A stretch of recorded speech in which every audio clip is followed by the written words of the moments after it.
ചുവന്ന മണ്ണിൽ കാർ അക്വാഡക്റ്റിലിടിച്ച് 2 പേർ മരിച്ചു, 3 പേർക്ക് പരിക്ക്. മണ്ണുത്തി വടക്കഞ്ചേരി ദേശീയപാത ചുവന്ന മണ്ണിൽ നീർപ്പാലത്തിന്റെ തൂണിൽ കാറിടിച്ചു കയറി അപകടം, 2 പേർ മരിച്ചു. പെരിഞ്ഞനം നടക്കൽ വീട്ടിൽ 75 വയസ്സുള്ള രാജ്യലക്ഷ്മി, 78 വയസ്സുള്ള വിലാസിനി എന്നിവരാണ് മരിച്ചത്. വാഹനമോടിച്ച ശ്രീഹരി, അച്ഛൻ ബാബു, അമ്മ ഷീജ എന്നിവർക്ക് പരിക്കേറ്റു. ഇതിൽ ഷീജയുടെ പരിക്ക് ഗുരുതരമാണ്. ഞായറാഴ്ച വൈകുന്നേരം 6 മണിക്കായിരുന്നു അപകടം. പാലക്കാട് തത്തമംഗലത്ത് നിന്ന് ഇവരുടെ പെരിഞ്ഞനത്തെ വീട്ടിലേക്ക് തിരിച്ചു വരുന്ന വഴിയാണ് അപകടമുണ്ടായത്. അപകടത്തിൽപ്പെട്ടവരെ ആശുപത്രിയിലെത്തിക്കാൻ ആംബുലൻസ് എത്തുന്നതുവരെ 20 മിനിറ്റോളം പരിക്കേറ്റവർ വാഹനത്തിലും റോഡിലുമായി കിടന്നു.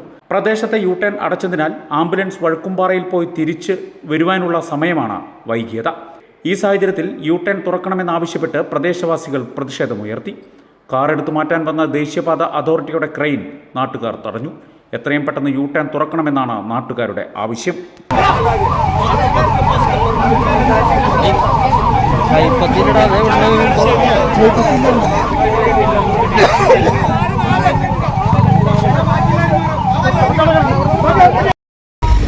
ഒന്നര മണിക്കൂറായി രക്ഷടാ ഇവിടെ വണ്ടി ഇടിച്ചിട്ട് 3-4 പേര് ജീവന് വേണ്ടിയിട്ട് ഇവിടെ കിടക്കുക.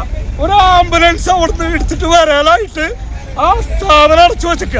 ഇവരൊക്കെ എന്തിനാ ഈ നാട്ടുകാരെ കൊല്ലാനാണോ? അത് ചെയ്യാൻ പാടില്ല.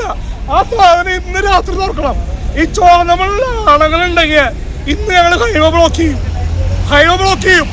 4 പേരെയാണ് കയറ്റിവിട്ടെ. 1/2 മണിക്കൂർ കഴിഞ്ഞു ആംബുലൻസ് ഇവിടെ എത്താൻ. ഈ പാപ്പിയുടെ വീട് ആ മഞ്ഞ വണ്ടി കിടക്കണോർത്താണ് പാപ്പിയുടെ വീട്. കൈ അറ്റ പോയി കിടക്കുക.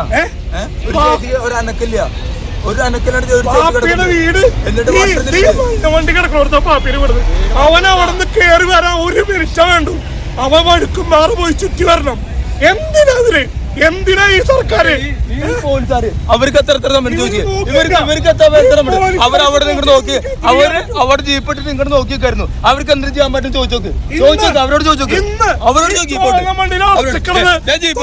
ജീപ്പിനോട് ചോദിക്കും. എന്തിനു ചെയ്യും? അവർക്കൊന്നും ചെയ്യാൻ പറ്റില്ല. സീരിയസ് ആയിട്ടുള്ള ഈ വയറുമടിച്ചിടുന്ന വണ്ടി ചേട്ടൻ എടുത്തോക്ക്. ആ വണ്ടിയില് സീരിയസ് ആയിട്ട് ശ്വാസം മാത്രമേ ഉള്ളൂ. ഞങ്ങളെല്ലാരും കൂടി കയറ്റി വന്നപ്പോ ആംബുലൻസ് വരെ 1/2 മണിക്കൂർ സമയാ. ഇവരെന്തിനാ വഴുക്കുംപാറ പോയി തിരിച്ചു വരണം. ഇന്ന് രാത്രി ഇത് അടച്ചില്ലെങ്കിൽ ഈ കഴിവ് ഞങ്ങൾ ബ്ലോക്ക് ചെയ്യും. സമരം ചെയ്യും.